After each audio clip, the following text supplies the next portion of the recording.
Hello friends, ഞാൻ നിങ്ങളുടെ മൃദുല സദാനന്ദൻ. എല്ലാവർക്കും സുഖല്ലേ? നമുക്കിപ്പോൾ തിരുവാതിരയാണ് വരുന്നത്. ഈ ജനുവരി 13 തിങ്കളാഴ്ചയാണ് തിരുവാതിര വരുന്നത്. അപ്പോൾ തിരുവാതിരയ്ക്ക് എന്തൊക്കെയാണ് നമ്മൾ ചെയ്യുക എന്നുള്ളതാണ് ഞാൻ നിങ്ങളോട് ഇന്ന് പറയണത്. തിരുവാതിരയുടെ ഒരാഴ്ച മുന്നേ തന്നെ നമ്മൾ തുടിച്ച് കുളിക്കാനൊക്കെ തുടങ്ങും. അതെങ്ങനെയാണെന്നുണ്ടെങ്കിൽ ഇപ്പോഴുള്ള ആൾക്കാർക്കൊന്നും അത് അറിയില്ല.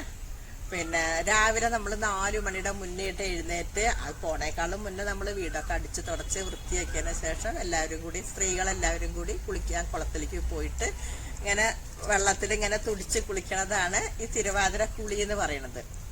അത് കഴിഞ്ഞിട്ട് പിന്നെ തിരുവാതിരയുടെ അന്ന് തൊട്ടിട്ട് നമ്മൾ അതിൻ്റെ തിരുവാതിര കളി ഉണ്ടാവും. പിന്നെ ഈ തിരുവാതിര നമ്മൾ സ്ത്രീകളുടെ ആഘോഷമാണ് ഈ തിരുവാതിര എന്ന് പറയുന്നത്. തിരുവാതിരയ്ക്ക് നമ്മൾ സ്ത്രീകള് നോൻപെടുക്കും. എന്താ വെച്ചാൽ ശിവന്റെ പിറന്നാളാണ് തിരുവാതിര നക്ഷത്രം. ധനുമാസത്തിൽ തിരുവാതിര ശിവന്റെ പിറന്നാളാണ്. അപ്പോൾ പാർവതി നോൻപെടുക്കും. അതിന് ഇതായിട്ടാണ് നമ്മളെല്ലാവരും സ്ത്രീകള് തിരുവാതിരയുടെ അന്ന് അരിഭക്ഷണം കഴിക്കില്ല. പിന്നെ രാവിലെ എഴുന്നേറ്റ് വന്നിട്ടുണ്ടെന്നുണ്ടെങ്കിൽ നമ്മൾ അമ്പലത്തിൽ പോയി, കുളി കഴിഞ്ഞ് അമ്പലത്തിൽ പോയി നമ്മൾ ഇളനീര് നേദിച്ച് കൊണ്ടുവരും. ആ ഇളനീര് മാത്രം കഴിച്ചിട്ട് അധികം ആൾക്കാരും ചില ആൾക്കാരൊക്കെ ഇരിക്കും. പക്ഷെ നമ്മളൊക്കെ പിന്നെ രാവിലെ ഇതേപോലെ കൂവ വരകിയത്, പപ്പടം, ചെറുപഴം, ഇതൊക്കെയാണ് നമുക്ക് രാവിലെ ഉണ്ടാവുക. അത് കഴിഞ്ഞ് ഉച്ചയ്ക്ക് ഗോതമ്പച്ചോറ് അല്ലെങ്കിൽ ഗോതമ്പക്കഞ്ഞി അങ്ങനെയൊക്കെ ആയിട്ടാണ് ഉച്ചയ്ക്ക് നമ്മൾ കഴിക്കുക. പിന്നെ പുഴുക്ക്, സ്ത്രീകൾക്ക് നെടുമങ്ങല്യം ഉണ്ടാവാനും അതേപോലെ പെൺകുട്ടികൾക്ക് നല്ല ഭർത്താക്കന്മാരെ കിട്ടാനും ആണ് നമ്മൾ ഈ തിരുവാതിര നോൻപെടുക്കാറ്. പിന്നെ രാത്രി നമ്മൾ അരിഭക്ഷണം കഴിക്കില്ല. അപ്പൊ എന്തെങ്കിലും റവപ്പുമാവ്, അങ്ങനെ ഗോതമ്പത്തിന്റെ എന്തെങ്കിലും അങ്ങനെയൊക്കെ ആയിട്ടാണ് നമ്മൾ രാത്രിയായിട്ട് കഴിക്കുക. അരിഭക്ഷണം കഴിക്കില്ല, അതാണ് അതിന്റെ ഒരു ഇത്. പിന്നെ ഊഞ്ഞാലാടൽ പ്രധാനമാണ്.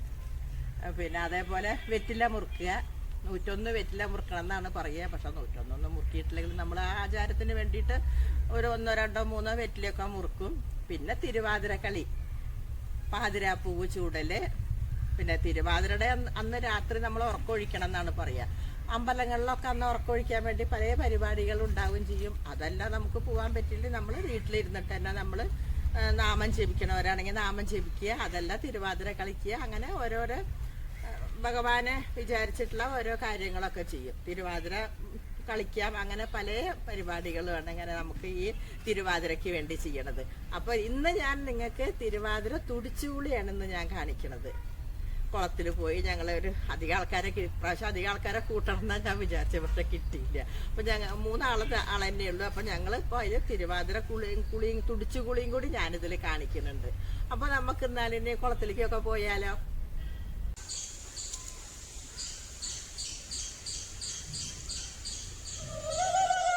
ൂടെ നല്ല കാതളിപ്പഴം തുമ്പിക്കൈയൊക്കെ നിറച്ചു വെച്ചു.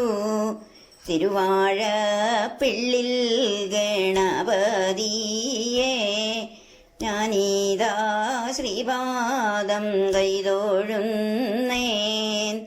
വെളുവേളെ മേനി വെളുത്തവളെ വെൺപട്ടൂടുത്തു വിലസുന്നോളെ.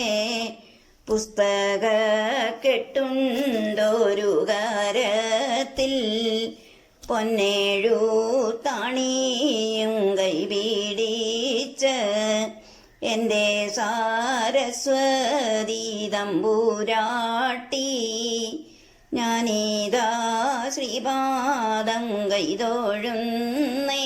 ധനുമാസത്തിൽ തിരുവാതിര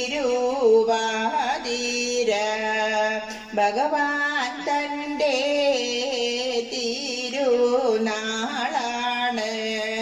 ഭഗവതിക്കു തിരുനോയമ്പ് ഉണ്ണരുതേ ഉറങ്ങരുതേ. ആടേണം പോയി പാടേണം പോയി തുടിക്കേണം പോയി കുളിക്കേണം പോയി. വരിക്ക ചക്ക ചൂള തരുവേൻ വരികയുണ്ണീ